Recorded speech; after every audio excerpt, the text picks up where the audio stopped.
This is the plaintiff, Renardo Berry. He says he purchased a scooter from the defendant's shop and left a $500 deposit with the understanding the defendant would let him finance the rest. He comes to find there was a third-party financing company. They rejected his application for credit. And now, the selfish defendant won't return his $425.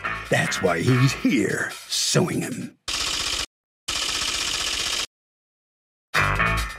This is the defendant, Phil Waters.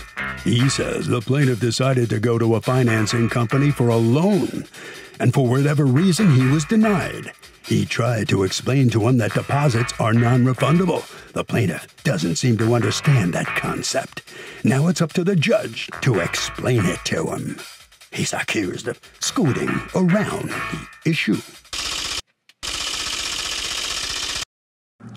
All parties, please raise your right hands. Welcome back to the People's Court. Next case on the docket. The plaintiff says he was hoodwinked when he bought a scooter from the defendant who promised him financing but then reneged on the deal.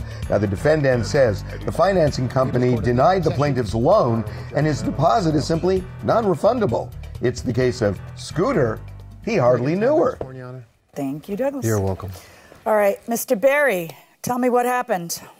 Well, I went into a scooter store to purchase a scooter, and when I found the scooter I wanted, he said you had to have a $500 down payment before you can go any further. So I gave him the $500 off my credit card. What do you mean by before you can go any further? Were you going to buy it outright, or did you need financing? No, I needed financing. I explained to him before we even put the $500 down that I needed financing. He said, yes, we have a finance company. So once you get your receipt, you go home, you go on the internet, and then you proceed to fill out the application, and then once you get your reply, then we'll go from there. Okay, so what happens? So I got denied. It checked out the next day. It said, sorry, we're unable to finance you at this time. Do you know why you got denied? No, I did not. I waited and waited, even called them. No answer to tell me why I got denied. What's your credit like? Good. 720 at the time. So why do you think you got denied? It was basically just a simple form to fill out on the internet, your name, your address, your employment, how much. Did you ever find out, Mr. Waters, why Mr. Berry was denied? Well, unfortunately, the credit lenders don't provide us with that information. Okay, so what happens is he's denied, he can no longer buy it, and then he comes up to you, Mr. Waters, and says, I'd like a refund of my deposit. And what do you tell him?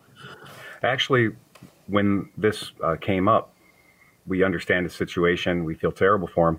The first thing that we offered him was we offered to give him $425 of his $500 deposit back.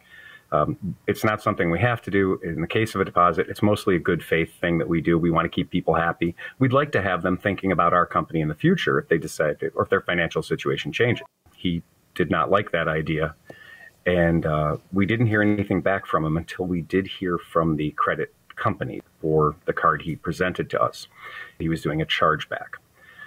Once the client has initiated a chargeback on his credit card purchase, then we can no longer offer. Well, you could, but you don't want to. Right, because the chargeback you can do whatever you want. 6%. You just don't want to. Yeah. Because we don't want to. Right. And you know I got you. Right. You know, because he's looking at, Mr. Berry, he's looking at the document, your invoice, which tells you that all deposits are non-refundable. Right, Mr. Berry? Yeah. At the time, I didn't see the receipt until the transaction was finished. And then I asked him about that. He said, that's on discretion of the company. He said it's always there on the receipts. Right. So I said, what do that mean? So he said, in certain cases, we do hold the deposit, but in your case, it's not like that. He said, you just putting a down payment down, and that's it. Okay, watch this. Did that discussion happen, Mr. Waters? Thank you. Definitely not. You should understand that deposits are non-refundable by default because the whole idea is that you're holding an item and you're getting them to order it. So when did you actually end up ordering another motorcycle to replace this one?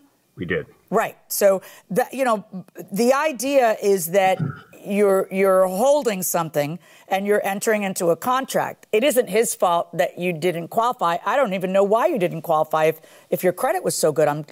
There has to be a reason, and I don't know what the reason is, but there also are other places you can go to get a loan and buy the scooter you wanted to buy.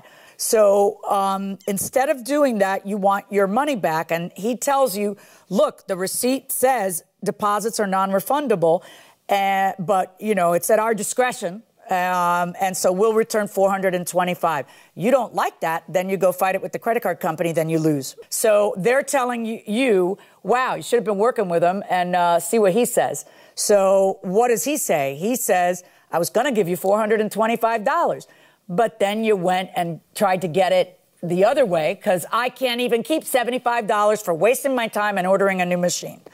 All right. So, Mr. Waters, let me be very clear. You have to do nothing. You are well within your rights to do nothing. What are your thoughts? You want me to just rule? You know what? I would love it if you would go ahead and rule because, as you can understand, we probably see this 15 times a year where it's just the consumer's lack of understanding or lack of education. And I think that using this forum to help educate people maybe would prevent this in the future. That's a pretty good point. Everyone out there needs to understand that deposits are non-refundable unless they state they're refundable. When you have an invoice that clearly tells you the deposit is non-refundable, if you don't like it, take a big magic marker, cross it out, and have both sides initial it, that it doesn't pertain to you. But you really need to know the legal ground you're standing on before you threaten the other side or, take a stand. Know if you're standing on solid ground or quicksand. And you were standing on quicksand because he's 100% right. Verdict for the defendant. Mr. Berry, a lot of people, I'm sure, sympathize with you right now, but what are your thoughts? I wish it would have went the other way, but you have to learn the law. Now I know, and I know not to make that as a mistake again, ever again. So you never did get a motorcycle then, right? Or a bike? No, never did get one. And I lost $500, I see. Yeah, well, see, that's kind of a shame. That's why folks, I'm sure, sympathize with you. All right, Mr. Waters, you must feel better now because you know you're in the right, correct? Thanks, Mr. Llewellyn. I appreciate that. I feel terrible that Mr. Berry. In fact, that's why we offered him the ability to, help him out in the situation. But this is one of the things that happens when you own your own business. So it's sometimes a matter of respect and sometimes it's a matter of business. But again, I feel sorry for Mr. Berry, too. Me too. Yep, and I know you do, too. Harvey? Okay, Doug. So this is a case involving non-refundable deposits. And that's a big issue in the law. When is a deposit non-refundable? First of all, if it doesn't say non-refundable, it's refundable. If it says non-refundable, that is enforceable. And a judge will say, hey, tough luck. Too bad, so sad, as Judge Millian says. However, there's one exception. If the non-refundable deal is so unconscionable that it would just really upset the conscience of a reasonable person, then there is an out and the judge could return the money. Scariest moment of your life?